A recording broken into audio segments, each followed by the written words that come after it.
Welcome back, everyone, to the Cleare Review. This week in Albany, it was a bunch of stuff going on. We had budget hearings, which are very important. This is when all the agencies come and testify before the various committees, and we're able to ask questions as to what's in the proposed budget and also other questions and concerns we may have about the budget or about the agency. One of the committees I sit on is the Committee of Corporations, Authorities, and Commissions, and that committee had their hearing along with transportation, and we had the MTA, we had the DOT, and we had other agencies related to transportation in our state.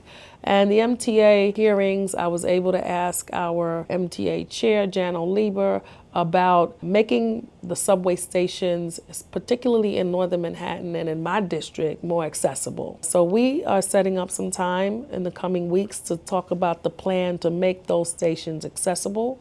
We need our stations to be able to accommodate people on walkers, people with canes, people who are on scooters, people who have strollers, luggage. All those things need to be accommodated. We're living in 2026 and accessibility doesn't have to be an issue, and it shouldn't be. So I'm really excited to hear what he has to say about the plan for that to happen in northern Manhattan. Also, the big project that we talked about, which is very important to me, is the 2nd Avenue subway, which is going to bring transportation to what has been a transportation desert for far too long, which is that 2nd Avenue corridor in the East Harlem part of my district.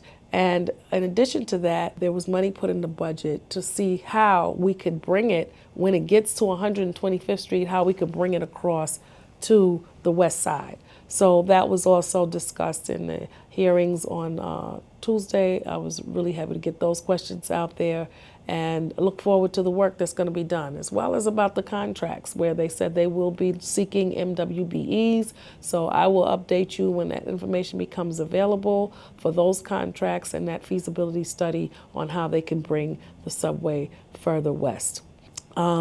Another important thing that we were able to do this week was roll out the SCREE and DRE expansion bills that I co-sponsor, and I'm the prime sponsor on the DRE bill. SCREE is the Senior Citizen Rent Increase Exemption Program. DRE is the Disability Rent Increase Exemption Program. For SCREE, we are trying to get an expansion on the SCREE bill for eligibility. That eligibility has not been moved since it's been 20 years. 20 years locked in at $50,000 a year. That's not enough. It needs to be higher so that more people can enjoy the benefits. And fortunately, the governor put in her budget proposal this year to expand it to $75,000, which is what we wanted and what's in the bill. However, the part of the bill that she did not pick up was to index it toward the rate of inflation, and we want that to happen also so that the legislature doesn't have to keep revisiting and keep on bringing up the rate, and so that it never sits at one rate again for another 20 years waiting for us to get the increase. There are tons of people who are over their rent burdened. They are paying so much of their income in rent, and we really want to make sure, especially for our older New Yorkers, that they're able to get some relief. So we're looking forward to getting that passed outside of the budget as well. Also, with the DRE bill that I have currently, the law says you have to be the head of household, has to be disabled. But sometimes it may not be the head of household that's disabled. It could be your spouse, it could be an adult child, it could be anybody in the family who is disabled. And I say that if that is the case, that this household should qualify for the disability rent increase exemption as long as someone is living there with the disability. So those are a couple of things that we talked about. We also had a Youth Justice Advocacy Day up in Albany, very important, the Youth Justice Innovation Fund. We want to make sure, this is a bill that I sponsor, and we had an advocacy day. You know, it's 10 years since Raise the Age has been passed, and New York City has spent less than 40% of the allocated funding. We need that money. We need that money for our young people between the ages of 12 and 25. We could use that money to help steer young people a productive direction. It can help with training. It could help with programs. It could help with so many things. The focus is prevention, and long-term stability is so young people can avoid entering the justice system in the first place and can successfully exit it if they're already in the system. So we want to make sure that we get that money useful and that we keep it out there and it is used by New York City. We celebrated Black History Month. This is the 100th anniversary of the creation of Black History Month, which started out as a week, but we're thankful that Carter Woodson did this. He was the second Black person, African American, to graduate from Harvard, the first being W.E.B. Du Bois. So we're really proud of him, not just for his accomplishments then, but for having the foresight to create this special time of acknowledgement and recognition and reflection on Black history. But we know Black history is every day. It's not just a month, but it's every single day, because Black history is American history.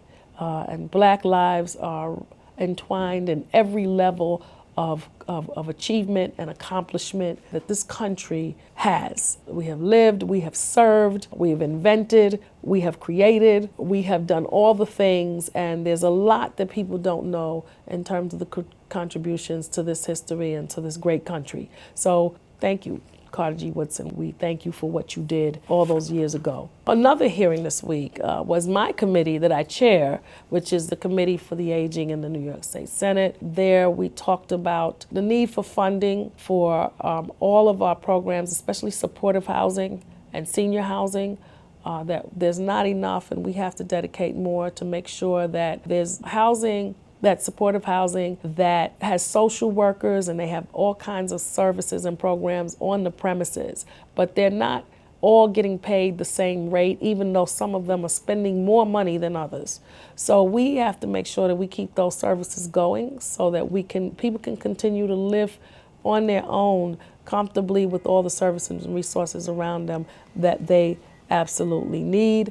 So that's just I'm doing a little snapshot of some of the things. I try to make sure that I'm talking about some of the things that we're doing up there. The hearings are long, they're all day, and we're still in session, we're still passing bills, but it is a long process, but it's a good process, because we really are able to look at every aspect of what's being proposed. And then what comes next is that now we have to see what's missing and we have to try to put that in there and make it fit in our budget. This year we're looking at a $260 billion budget, but that sounds like a lot of money, but by the time it's divvied up into the things like health and education and all the other things, housing and all the things that are necessary, what looks like a lot really goes away pretty fast, and we got to make sure so that's why it's so important that we put it in the right places and that we put it where it's needed most so that it can be spent in the best possible way. So that's what's happening with that. And upcoming, my staff is here making sure that I remind you about Caucus Weekend, and thank you so much. That is this is our 55th annual Black, Puerto Rican, Hispanic, Asian Caucus. Is coming up on the 13th, 14th, 15th of February. So yes, we are asking you to come on up there with us again. I will be doing, I think I have 5 workshops this year, 4 workshops and 1 roundtable. We're going to have a roundtable on the master plan for the aging, where we will have aging advocates and program heads and others in the field of aging who will be there with me discussing what is in the budget, what is in the plan, and what we need to be in the budget and what we need to be in the plan. So some things are already in the proposed executive budget, but there are some things that we have to get put in there. Come up and be a part of the discussion. That's going to take place at noon in the 3rd floor mezzanine of the LOB, the Legislative Office Building. So come on out there, join us. We're also going to be having, it doesn't start at noon. It actually starts at 10:30 in the morning. And then we have lunch at noon, a lunch an award ceremony at noon honoring some of our older New Yorkers. And it's going to be an amazing, amazing day. I look forward to it. You know, I always say it is so imperative that we honor people while they are here with us and let them know how much we appreciate them and how much we appreciate their work. So we've got some really, really good people that we're planning to honor. That's one thing that's happening. So that's the roundtable luncheon and award ceremony. In addition to that, we have 4 other workshops. One is a senior heart health workshop. Please come out and participate in that. Learn about your heart. Learn about keeping your heart healthy, and learn about what we need to be doing differently, or what we need to be doing more or less of in order to keep ourselves healthy. We're also doing a disability advocacy workshop. We have to advocate for those with developmental disabilities. Come out and learn more about that. Ms. Willie Mae Goodman, who is one of the original parents of Willowbrook and still going strong all these years, she's going to be a host of that particular workshop with me. It's co-sponsored by me. And we need to talk about advocacy on behalf of those who are unable to advocate for themselves. We're also going to have a youth violence prevention workshop, which deals with gun violence. Gun violence is the primary cause of death in young black men in New York City. We have to make sure that we turn this around. This is a trend that has to be turned around. And we're going to be discussing youth violence prevention with Street Corner Resources. I'm also doing a workshop with Assemblymember Chandler Waterman, who she and I both co-chair the gun prevention task force of the Black Task Force. So there's a lot happening around that. Unfortunately, that's an issue in our community, but we have to continue to talk about it. We have to continue to find ways to remediate the issue. And then, of course, we're going to do a workshop, which I'm really excited about, on Black history preservation, preserving Black history. And there are ways that we can all do, things that we can all do, and ways that we can all contribute to helping preserve the history of our communities. It is up to us, and I'm excited about that. That I don't see that as a burden. I see that as an opportunity. In this day and age where you're hearing a lot about, Black history being denied and taken out of this and taken out of that, we have the ability to teach. We have the ability to pass on. We have the ability to preserve. So I come on to this workshop so you can hear about, there are things that you can do that will be lasting things that you can leave behind, and it will help future generations in terms of our history and the preservation of our history. Also, we are going to be doing a Harlem party on Saturday night. There's going to be a straight out of Harlem party. This is a tradition that has been started in Albany when folks come up. That's going to be on the 14th, which is Saturday. Come and join us. We have all the information. We have it here in our office. We're going to post it online. Come celebrate with us. But also make sure you come out and participate in these workshops. And if not these, there are so many others that are taking place. And it's all about building. It's all about connecting. It's all about uniting, okay, and lifting up our communities. We have to continue to progress and push forward. So I look forward to seeing you on Saturday. And until next time, this has been the Cleare Review. See you next week.